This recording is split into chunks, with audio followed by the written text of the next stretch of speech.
Hello बच्चों, Rajasthan university के BSc second year के सिलेबस में सेकेंड पेपर में हम जंतुकारिकी का अध्ययन करते हैं और उसके अंतर्गत हम अंतःस्रावी ग्रंथियां अर्थात एंडोक्राइन ग्लैंड्स का अध्ययन कर रहे हैं। वे सभी ग्रंथियां जिनमें की वाहिनियां अनुपस्थित होती हैं एंडोक्राइन ग्लैंड्स कहलाती हैं। और उसी क्रम में आज हम थायराइड ग्लैंड का अध्ययन करेंगे।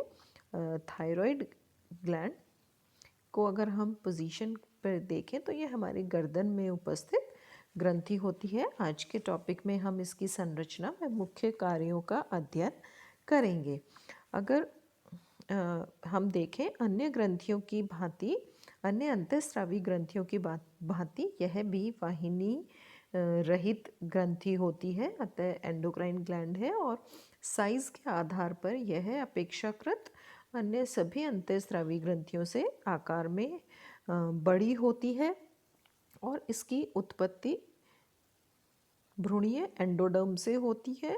और अगर हम इसकी एक्चुअल पोजीशन देखें, स्थिति देखें गर्दन में, तो फिफ्थ सर्वाइकल वर्टिब्री और फर्स्ट थोरेसिक वर्टिब्री, पांचवी ग्रीवा कशेरुक और प्रथम वक्षीय कशेरुक जो होती हैं सर्वाइकल और थोरेसिक वर्टिब्री, उनके मध्य इसकी C5 से T1 तक इसकी ये फैली हुई होती है, उपस्थित होती है।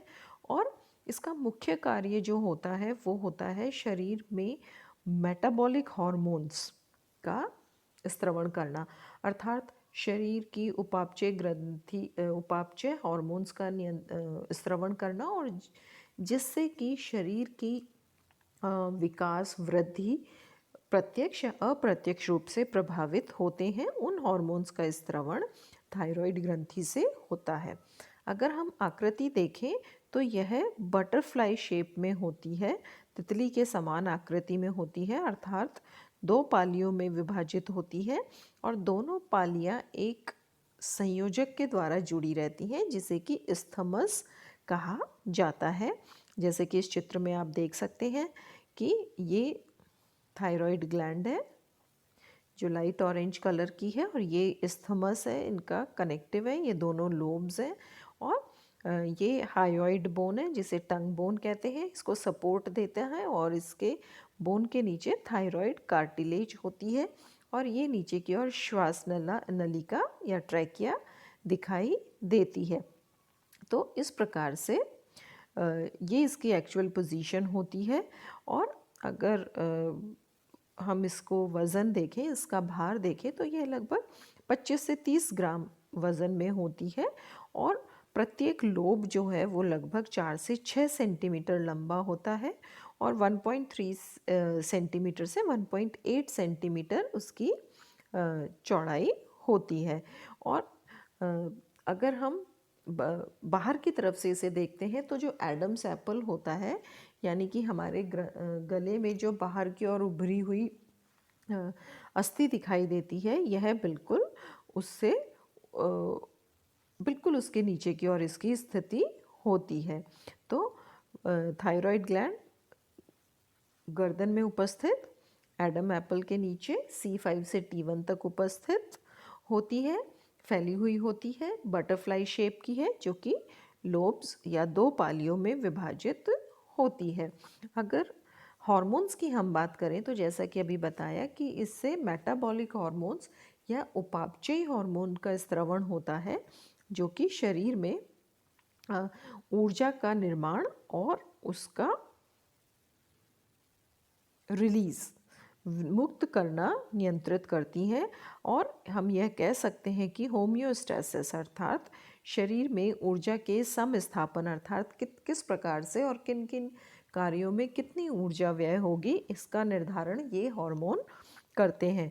तो इस के आधार पर हम कह सकते हैं कि डायरेक्टली और इनडायरेक्टली थायराइड हार्मोन्स जो होंगे, जो कि थायराइड ग्लैंड से रिलीज होंगे, वो वृद्धि, डिफ्रेंसिएशन, मैचुरेशन अर्थात विकास की प्रत्येक अवस्था को प्रभावित करते हैं। और इस ग्रंथि में किसी भी प्रकार का जो विकार होता है वह बच्चे में, शिशु में किसी भी प्रकार का विकार मुख्य रूप से मानसिक विकार उत्पन्न कर सकता है।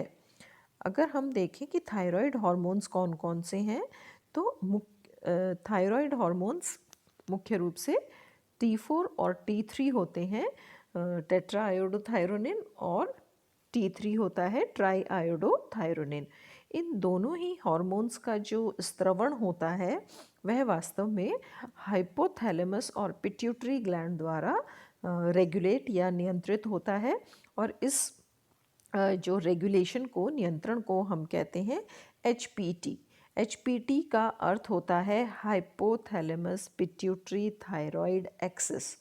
HPT, hypothalamus pituitary thyroid axis, अर्थात सर्वप्रथम जो हाइपोथैलेमस है उससे TRH, थायरोट्रोपिक रिलीजिंग हार्मोन, अर्थात वे हार्मोन्स जो कि हाइपोथैलेमस से रिलीज होंगे, और ट्रॉपिक का मतलब होता है, अर्थ होता है उत्प्रेरित, तो ये हार्मोन जाकर पिट्यूटरी ग्लैंड को मैसेज देते हैं कि वो थायराइड ग्लैंड को हार्मोन स्त्रवण के लिए प्रेरित करे। और इस TRH हार्मोन के प्रभाव में पिट्यूटरी ग्लैंड, जिसे हम मास्टर ग्लैंड कहते हैं, TSH, थायराइड स्टिमुलेटिंग हार्मोन का स्त्रवण करती है, अर्थात प्रेरक हार्मोन के प्रभाव में स्टिमुलेटिंग हार्मोन, उत्प्रेरक हार्मोन का स्त्रवण होता है, जो कि थायराइड ग्लैंड के लोब्स या पालियों को थायराइड हार्मोन स्त्रवित करने के लिए प्रेरित या उत्तेजित करते हैं। और ये जो रेगुलेशन होता है ये फीडबैक मैकेनिज्म होता है, अर्थात यदि T4 और T3 की मात्रा बढ़ जाती है तो ये जाके एक नेगेटिव, अर्थात नकारात्मक अभिप्रेरण देता है, और इस नकारात्मक अभिप्रेरण या नेगेटिव फीडबैक के आधार पर TSH और TRH का जो स्त्रवण है वो रुक जाता है, और जो हार्मोन है निश्चित मात्रा में ही स्त्रवित किए जाते हैं। तो अगर हम देखें कि जो मुख्य हार्मोन्स हैं वो होते हैं थायरॉक्सिन, जिसे कि टेट्रा आयोडोथायरोनिन भी कहा गया है, और क्योंकि वाहिनियाँ अनुपस्थित हैं तो thyroid gland directly blood stream में इस हार्मोन को रिलीज़ कर देती हैं, और यहाँ से ये किडनी और लिवर में पहुँचते हैं, जहाँ पर इन्हें ट्राई आयोडोथायरोनिन, जो कि सक्रिय रूप होता है, T4 को T3 में परिवर्तित करना। T4 स्त्रवित रूप है और T3 एक्टिव या सक्रिय रूप होता है, जिसके द्वारा T3 जो है वो वास्तविक जो फिजियोलॉजिकल एक्टिविटीज़ हैं, जैसे कि उपापचय है, विकास है, वृद्धि है, इन सभी प्रक्रियाओं को रेगुलेट करते T3 करता है। अगर हम आंतरिक संरचना देखें पिट्यूटरी ग्लैंड की, तो जैसा कि ऊपर बताया कि एक जो पिट्यूटरी ग्लैंड है वह एक जो थायराइड ग्लैंड है, थायराइड ग्लैंड की अगर हम आंतरिक संरचना देखें तो एक जो थायराइड ग्लैंड है वह दो पालियों में विभाजित होती है, जो कि अनियमित आकार की, तितली के आकार की होती हैं, और प्रत्येक पाली अनेक पुट्टिकाओं या फॉलिकल्स के समूह की बनी होती हैं, और इन फॉलिकल्स को थायराइड ग्रंथि की संरचनात्मक व कार्यात्मक इकाई कहा जाता है। तो जो मुख्य भाग है थायराइड ग्लैंड का वो बना होता है फॉलिकुलर सेल्स का। इसके अतिरिक्त, इन फॉलिकुलर सेल्स के अतिरिक्त ये जो फॉलिकुलर सेल्स हैं ये एपिथेलियल सेल्स होती हैं वास्तव में। तो एपिथेलियल सेल्स या फॉलिकुलर सेल्स के अतिरिक्त एंडोथेलियल सेल्स होती हैं, पैराफॉलिकुलर सेल्स होती हैं। इन पैराफॉलिकुलर सेल्स को सी सेल्स भी कहते हैं, और इसके पश्चात इसके अतिरिक्त होती हैं फाइब्रोब्लास्ट, लिम्फोसाइट्स और एडिपोसाइट्स कोशिकाएं, जो कि थायराइड ग्लैंड का निर्माण करती हैं।